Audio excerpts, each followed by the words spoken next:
ইসরায়েলের প্রধানমন্ত্রী বেনিয়ামিন নেতানিয়াহুর শারীরিক ও রাজনৈতিক অবস্থা বর্তমানে সংকটময় এক দশায় পৌঁছেছে। সম্প্রতি হাসপাতালের বিছানায় শুয়ে থাকতে দেখা গেছে তাকে।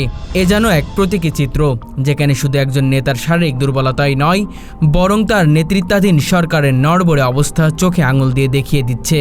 নেতানিয়াহু দীর্ঘদিন ধরে ইসরায়েলের রাজনীতির কেন্দ্রবিন্দুতে থাকলেও সাম্প্রতিক যুদ্ধ, আন্তর্জাতিক সমালোচনা এবং অভ্যন্তরীণ বিশৃঙ্খলার কারণে তিনি ক্রমে চাপে পড়েছেন। তার উপরে আবার এসেছে অসুস্থতা, যার ফলে তাকে হাসপাতালে ভর্তি করা হয় এবং ডাক্তারদের পরামর্শ তিনি শয্যাশায়ী আছেন।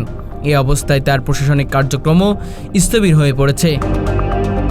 রাজনৈতিক বিশ্লেষকরা বলছেন, নেতানিয়াহুর এই দুর্দশার মধ্যে লুকিয়ে আছে ইসরায়েলের ভবিষ্যৎ নেতৃত্ব সংকটের বার্তা। কারণ ইতিমধ্যে তার নীতি নির্ধারণী সিদ্ধান্ত নিয়ে দেশজুড়ে ব্যাপক অসন্তোষ বিরাজ করছে। গাজা ও পশ্চিম তীর ইস্যুতে কঠোর অবস্থানের কারণে আন্তর্জাতিক মহলে তার ভাবমূর্তিও সংকটে পড়ছে। শুধু তাই নয়, দেশের মধ্যেও তার বিরুদ্ধে মানবাধিকার লঙ্ঘনের অভিযোগ এবং স্বৈরতান্ত্রিক আচরণের অভিযোগ উঠেছে, যার জেরে সরকার বিরোধী বিক্ষোভ প্রায় নিয়মিত হয়ে উঠেছে। এরই মাঝে নেতানিয়াহুর শারীরিক দুর্বলতা এবং হাসপাতালে ভর্তি হওয়ার খবর জনমনে উদ্বেগ বাড়িয়ে দিয়েছে। অনেকেই মনে করছেন, এই শারীরিক অবস্থা ভবিষ্যতে তার নেতৃত্বে দেওয়ার ক্ষমতাকে প্রশ্নবিদ্ধ করতে পারে। বর্তমানে তার রাজনৈতিক জোটও আগের মতো শক্তিশালী নয়। মিত্রদের মধ্যে বিরোধ, দমন পীড়নের বিরুদ্ধে আইনজীবী সংগঠনগুলোর আন্দোলন আর আন্তর্জাতিক চাপ সব মিলিয়েই নেতানিয়াহুর নেতৃত্বে এক চরম পরীক্ষার মধ্য দিয়ে যাচ্ছে। এখন দেখা যাচ্ছে তিনি শারীরিকভাবে যতটা দুর্বল হয়ে পড়েছেন, রাজনৈতিকভাবেও ততটা একাকিত্ব হয়ে গেছেন। আর এই দুইয়ের সমন্বয়ে যাই অবস্থা বলাটা কোনোভাবেই অতিরঞ্জন নয়। ইসরায়েল এখন এক অনিশ্চিত ভবিষ্যতের দিকে এগোচ্ছে, আর নেতানিয়াহুর সেই দুর্বল স্রোতের সামনে যেন এক ক্লান্ত একা নাবিক। ইসরায়েলের অভ্যন্তরে এখন যেন অস্থির দাবানল জ্বলছে, আর সেই আগুনের কেন্দ্রবিন্দুতে রয়েছেন প্রধানমন্ত্রী বেনিয়ামিন নেতানিয়াহু। যদিও তার শারীরিক অবস্থা নিয়ে উদ্বেগ তৈরি হয়েছে, কিন্তু বাস্তব সংকটটা আরও গভীরে।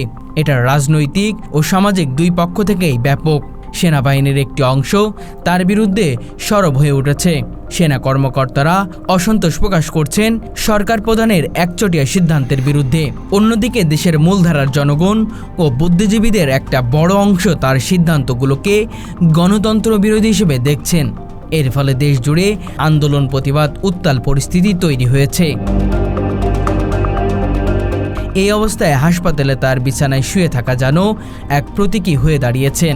এক নেতার দেহে শুয়ে থাকলেও তার নেতৃত্বাধীন নীতিগুলো যেন মুখ থুবড়ে পড়ছে।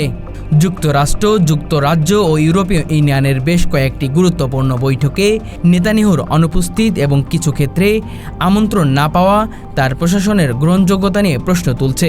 বিশেষ করে গাজা উপত্যকায় সামরিক অভিযান চালানোর ফলে সাধারণ মানুষ ব্যাপক প্রাণহানি হয়েছে, যা পশ্চিমা বিশ্বে নেতানিয়াহু সরকারের বিরুদ্ধে প্রবল সমালোচনা ডেকে এনেছে।